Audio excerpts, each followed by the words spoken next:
Assalamualaikum warahmatullahi wabarakatuh. Saat ini saya lagi di Kampar Kiri Hulu, tepatnya di kota kecamatan Gema. Saya akan membahas sedikit tentang hukum ketenaga kerjaan, sesuai yang Pak Indra Fatwa sebagai dosen pengampu memberikan tugas mengenai mengapa beberapa perusahaan terkadang keberatan ketika pekerja mendirikan serikat pekerja. Jadi di Indonesia sendiri kita mengetahui ada beberapa organisasi atau serikat pekerja yang tersebar di Indonesia, bahkan sampai di luar negeri. Kalau luar negeri itu seperti BMI ya, buruh migran, itu juga organisasi yang membawahi pekerja yang ada di luar negeri. Nah, kalau di Indonesia sendiri kita mengetahui adanya semacam SPN, misalnya ada SPI, ada SPSI, ada KASBI, ya ada beberapa macam. Dan pada dasarnya serikat-serikat ini berusaha untuk memberikan perlindungan terhadap para pekerja atau para buruh yang bekerja di perusahaan. Tetapi memang di beberapa kasus atau di beberapa waktu kita mengenal bahwa ada penolakan dari perusahaan mengenai itu adalah bunyi perahu, mengenai adanya serikat pekerja di perusahaan tersebut gitu. Memang perspektif itu banyak bermunculan, ada pro dan kontra. Di satu sisi pekerja atau buruh itu memiliki hak untuk mendirikan organisasi. Menurut saya, bagaimana mereka kemudian bisa dilindungi hak-haknya mereka, bisa kemudian dikomunikasikan kepada pihak perusahaan tuntutan-tuntutan mereka. Namun di sisi lain kita juga tidak bisa menutup mata dari kasus-kasus yang terjadi ya. Saya tidak menyebut nama serikatnya, saya juga tidak menyebut nama perusahaan, tapi saya yakin teman-teman atau Pak dosen pengampu sendiri, Pak Indra sendiri juga pasti mengetahui. Misalnya salah satu serikat pekerja yang ada itu kemudian mereka memang tidak mau bekerja secara tanda kutipnya legal. Jadi legal dalam hal ini begini, mereka tidak mau secara resmi ngesub atau menjadi sub bagian dari si perusahaan. Jadi seperti ini misalnya kasusnya, ini adalah perusahaan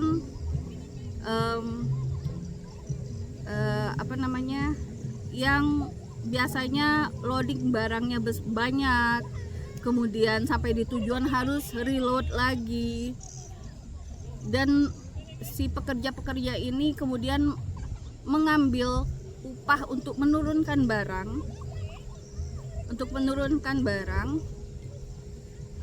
tapi mereka tidak mau terikat, sehingga tidak ada satu kesamaan standarisasi pembayaran. Misalnya satu kontainer truk, mereka harus membongkar muat barang-barang yang ada di kontainer tersebut, kemudian memasukkannya ke gudang. Seharusnya kan ketika itu terjadi berkali-kali, maka seharusnya ada standarisasi biaya atau gaji atau upah yang mereka terima. Tetapi dari serikatnya sendiri itu menolak. Karena apa? Karena ada di beberapa masa, ada di beberapa waktu, situasi dan kondisi yang kemudian perusahaan merasa tidak perlu lagi nih menggunakan jasa pembongkaran dari si serikat pekerja ini, karena kemudian perusahaan lebih memilih sesuatu yang pasti. Perusahaan membuat atau membangun satu divisi yang memang untuk membongkar muat barang-barang tersebut dan memasukkannya ke gudang.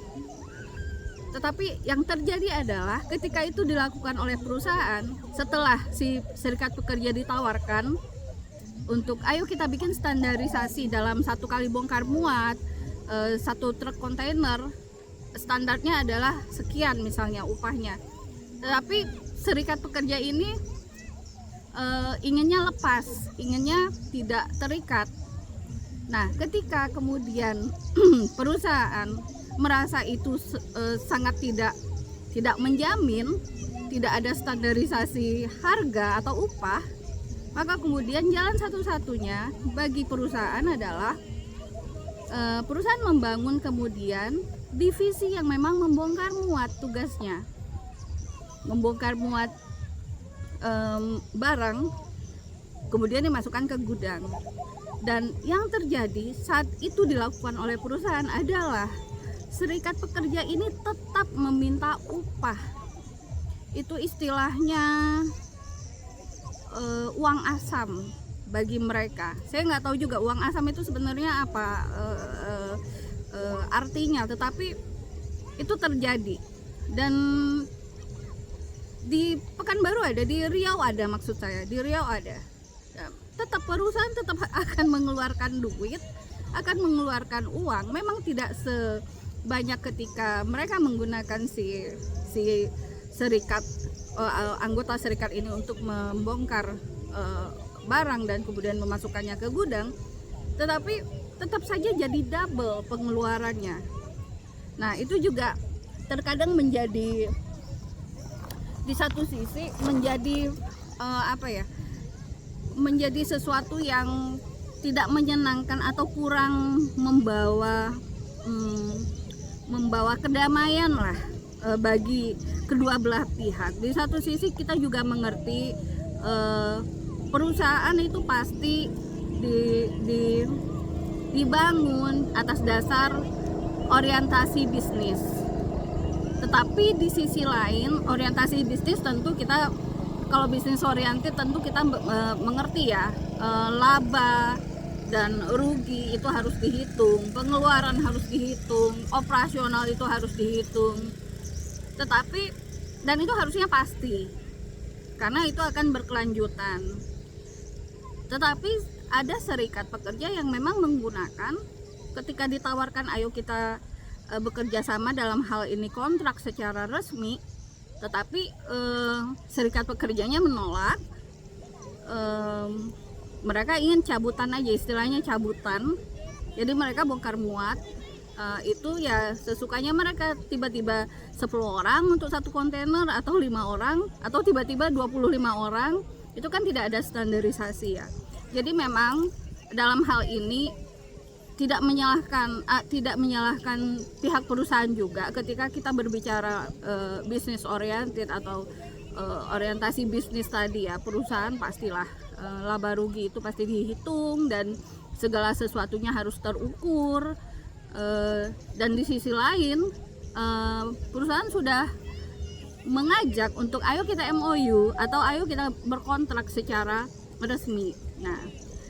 Oke, itu satu hal. Tetapi ada hal lainnya. Di satu sisi pemerintah juga harus kita akui bahwa perlindungan terhadap pekerja juga masih sangat lemah. Perlindungan pekerja untuk mendapatkan hak-haknya sesuai yang sudah ditulis di atas aturan atau di kontrak itu juga lemah. Nah, untuk hal ini saya mendapatkan contoh itu ketika saya bekerja seringnya di pedalaman, di beberapa masyarakat adat yang tentunya ada lahan-lahan perusahaan, which is sebenarnya ketika izin perusahaan itu diberikan, itu sepaket dengan yang namanya kewajiban. Jadi tidak ada izin perusahaan diberikan hanya perizinan saja tanpa ada kewajiban-kewajiban yang harus dipenuhi oleh perusahaan. Misalnya perusahaan perkebunan sawit yang ada di Riau misalnya, di sekitar lahan perusahaan tersebut yang diberikan izin oleh negara, oleh pemerintah, ada komunitas atau masyarakat yang memang sudah lebih dahulu menempati itu. Kewajibannya adalah biasanya perusahaan wajib memberikan bantuan, apakah bantuan berupa pembangunan sekolah atau apapun lah itu, seperti hal seperti itu. Tetapi ada juga yang perusahaan wajib memberikan kuota bagi masyarakat dari kampung terdekat atau dari desa terdekat yang paling dekat dengan lahan perusahaan untuk mempekerjakan mereka. Nah, ini kan juga sebuah kewajiban ya, karena biar bagaimanapun memanglah tidak akan ada yang masyarakat itu tidak akan menjadi menjabat sebagai seorang ekspertis yang digaji tinggi, tetapi mungkin mereka bisa menjadi mandor, bisa menjadi pekerja yang merawat tanaman sawit atau tanaman apapun, aren, sagu, apapun lah itu. Tetapi terkadang di beberapa titik saya juga menemukan bahwa karena adanya selisih upah, perlahan kemudian si perusahaan ini mencoba untuk memberhentikan, men-setting sehingga pekerja yang dari kampung terdekat kemudian berhenti bekerja, sehingga perusahaan bisa mengambil sumber daya manusia, pekerja dari tempat yang jauh dengan upah yang jauh lebih murah, tetapi kecurangannya adalah men-setting sehingga si pelan-pelan si masyarakat yang tadinya bekerja di perusahaan tersebut mulai ada yang resign, mulai ada yang berhenti, mulai ada yang kemudian merasa tidak nyaman, akhirnya kemudian satu-satu mulai diberikan punishment atau diberikan surat pemecatan atau memang disetting sehingga mengundurkan diri. Saya sebut aja biar nggak terlalu ribet menjelaskannya. Antara misalnya terjadinya di Talang Mama, yang dipekerjakan adalah masyarakat Talang Mama sebagai buruh maupun sebagai mandor. Kemudian perlahan di 2024 saya menemukan bukti bahwa 2023 sampai 2024 saya menemukan bukti bahwa perusahaan di situ, salah satu perusahaan yang ada di wilayah Talang Mama, kemudian pelan-pelan men-setting sehingga pekerja dari Talang Mama, dari masyarakat Talang Mama merasakan kesulitan dalam menunaikan atau menjalankan pekerjaan mereka atau tanggung jawab mereka. Itu pelan-pelan terlihat sekali polanya, dan perusahaan kemudian menerima buruh-buruh atau pekerja-pekerja dari Nias. Which is kita sangat tahu pekerja dari Nias rate-nya di bawah dari upahnya di bawah dari pekerja biasa, pekerja normal. Itu juga bisa teman-teman atau Pak Indra bisa dapatkan hal itu di seputaran Kampar Kanan misalnya. Itu terjadi juga hal-hal seperti itu. Dan memang pekerja Nias ini sudah menempati di sekian perusahaan yang ada di Riau. Itu bisa datanya bisa diambil sendiri, bisa dicek ke lapangan sendiri, walaupun saya tidak memiliki data secara real, tapi itu adalah secara pencatatan, tapi itu adalah data lapangan yang saya dapatkan dan saya kumpulkan. Jadi terkadang ada dua perspektif berbeda nih. Terkadang memang serikat pekerjanya yang memang bermasalah ketika diajak oleh perusahaan untuk sesuatu hal yang lebih pasti, tetapi menolak.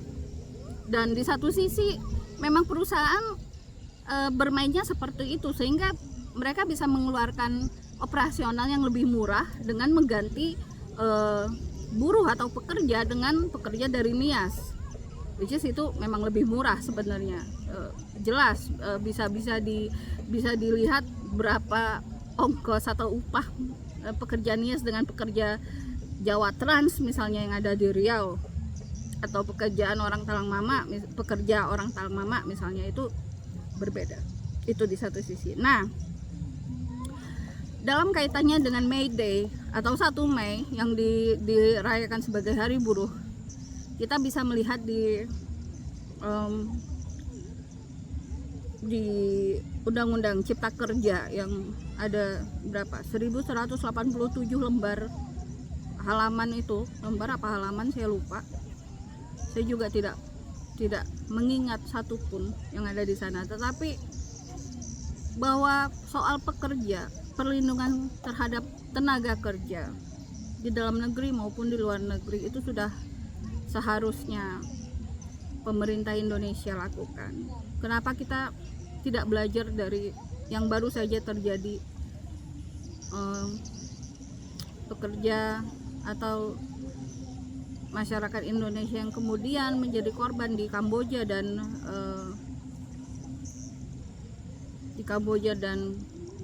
Vietnam ya, yang kemudian lebih banyak meninggal, kalaupun jasadnya pulang atau ditemukan dalam keadaan nyaris kosong organnya, dan mereka dipaksa bekerja sedemikian sehingga sebagai admin judi online, dan mereka diberikan target. Ketika tidak mencapai target dalam 1 hari mereka disiksa. Ketika mereka berusaha untuk lari, mereka kemudian dipaksa untuk diambil organnya. Itu kan kecolongan sangat-sangat fatal bagi pekerja,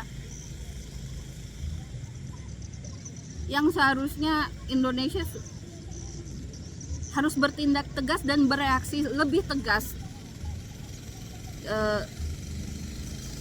antara hubungan negara ke negara, Indonesia dengan Kamboja atau Indonesia dengan Vietnam atau negara-negara yang melakukan itu. Jadi ya terlalu banyak hal sebenarnya PR yang masih harus dilakukan oleh negara ini, tidak hanya untuk masyarakat dari lapisan pekerja, tapi juga masyarakat dari berbagai lapisan yang masih berharap sebenarnya dengan negara ini agar mereka bisa benar-benar menggantungkan nasibnya terhadap negara sebagaimana seharusnya negara berfungsi kepada rakyatnya. Ya, saat ini saya sebenarnya berada di kawasan Rimang Baling, juga ada beberapa perusahaan yang ada di atas, ada beberapa bukit yang gundul, dan teman-teman bisa melihat di berita bahwa ada beberapa titik hotspot yang sudah menyala sejak hampir seminggu lebih terakhir di berbagai kabupaten yang ada di Riau, termasuk di kawasan Rimang Baling ini. Saya rasa itu dulu, karena saya baru menemui salah satu warga yang ditangkap, dan itu pekerja sih. Ya semoga ya dia pekerja. Ya semoga kedepannya negara ini lebih bagus lah, lebih baik, lebih sadar diri orang-orang pemegang kebijakan, decision makernya. Saya kira itu dulu, karena satu hari ini data-data yang saya dapatkan itu menyedihkan semua. Ya saya hanya bisa menyampaikan ini. Semoga ada harapan masih lah buat kita semua terhadap negara ini. Oke. Segitu dulu, semoga teman-teman mendapatkan hal-hal yang bisa bermanfaat dari video singkat yang saya pun tidak bisa memberikan informasi yang lebih banyak. Ya, segitu dulu. Wassalamualaikum warahmatullahi wabarakatuh.